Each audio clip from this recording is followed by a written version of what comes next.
কাৰণে এটা গুৰুত্বপূৰ্ণ আপডেট আহিছে আৰু সেই আপডেটটো আপোনালোকে ইয়াতে দেখিবলৈ পাইছে 12/6/2026 তাৰিখত এইখন নটিফিকেশ্যন প্ৰকাশিত কৰা হৈছে আৰু এইখন আহিছে ফাইনেন্স ডিপাৰ্টমেণ্টৰ ফালৰ পৰা গভৰ্ণমেণ্ট অফ আছাম ক'ৰ পৰা আহিছে চাওক commissioner secretary to the government of Assam finance department আৰু কালৈকে পঠিয়াই দিছে এইটোও চাওক the senior most secretary to the government of Assam all administrative department তো প্ৰত্যেকটো ডিপাৰ্টমেণ্টলৈকে পঠিয়াই দিয়া হৈছে ছিনিয়ৰ মষ্ট ছেক্ৰেটাৰীলৈকে আৰু ছাবজেক্টটো চাওক implementation of profile creation and data updation for certain categories of employee তো কৰ্মচাৰীসকলৰ কাৰণে তেওঁলোকৰ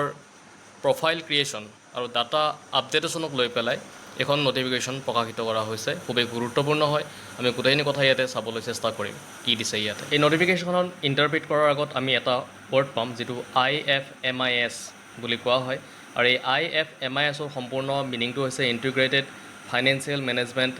ইনফৰমেশ্যন ছিষ্টেম বুলি কোৱা হয় আৰু ই এটা ডিজিটেল চৰকাৰী ব্যৱস্থা হয় যাৰ জৰিয়তে চৰকাৰৰ আৰ্থিক কাম কাজসমূহ অনলাইনভাৱে পৰিচালনা কৰা হয় যেনে ধৰক বেতন প্ৰস্তুতি বা পৰিশোধৰ ক্ষেত্ৰত বা বিল প্ৰস্তুত বা অনুমোদনৰ ক্ষেত্ৰত বাজেট ব্যৱস্থাপনা বা কৰ্মচাৰীৰ তথ্য সংৰক্ষণ পেঞ্চন সম্পৰ্কীয় কাম গম পালে কথাখিনি এতিয়া আমি নটিফিকেশ্যনখনত কি কথা আছে গোটেইখিনি কথা ইয়াতে চাবলৈ চেষ্টা কৰিছোঁ ইয়াতে লিখিছে ওপৰত উল্লেখিত পত্ৰসমূহৰ প্ৰসংগত জনোৱা হৈছে যে IFMISত ন্যূনতম বেতন স্কেলধাৰী work charge fix pay' master roll wage and অন্যান্য অনিয়মিত কৰ্মচাৰীৰ প্ৰফাইল সৃষ্টি আৰু এক সুসংগঠিত ব্যৱস্থা প্ৰৱৰ্তন কৰা হৈছে কৰ্মচাৰীসকলৰ তথ্য DDO স্তৰত সংগ্ৰহ কৰিব লাগিব আৰু তাৰ পিছত সংশ্লিষ্ট বিভাগীয় মুৰব্বীসকলে ফিন আছামৰ জৰিয়তে সেই তথ্য পৰীক্ষা আৰু অনুমোদন কৰিব অনুমোদনৰ পিছত তথ্যসমূহ স্থিৰ হৈ যাব যিদৰে সূত্ৰত উল্লেখিত পত্ৰসমূহ জনোৱা হৈছিল কিন্তু অৰ্থ বিভাগে লক্ষ্য কৰিছে যে DDO আৰু HOD drawing and disbursing officer বুলি আমি যাক কওঁ DDO আৰু HOD হৈছে হেড অফ দ্য ডিপাৰ্টমেণ্ট সকলে উল্লেখিত শ্ৰেণীৰ কৰ্মচাৰীসকলৰ প্ৰফাইল সৃষ্টি আৰু তেনেকুৱা ক্ষেত্ৰত কিছু ব্যৱহাৰিক অসুবিধাৰ সন্মুখীন হৈছে তদুপৰি উপভোক্তা আয়োগৰ সদস্য বিদেশী ন্যায়াধীকৰণৰ সদস্য ন্যায়িক সেৱাৰ কৰ্মচাৰী আৰু একেধৰণৰ পদত থকা অন্যান্য ব্যক্তিসকলৰ ক্ষেত্ৰতো একেধৰণৰ সমস্যা দেখা দিছে এই সন্দৰ্ভত বহু ব্যক্তিগত আবেদন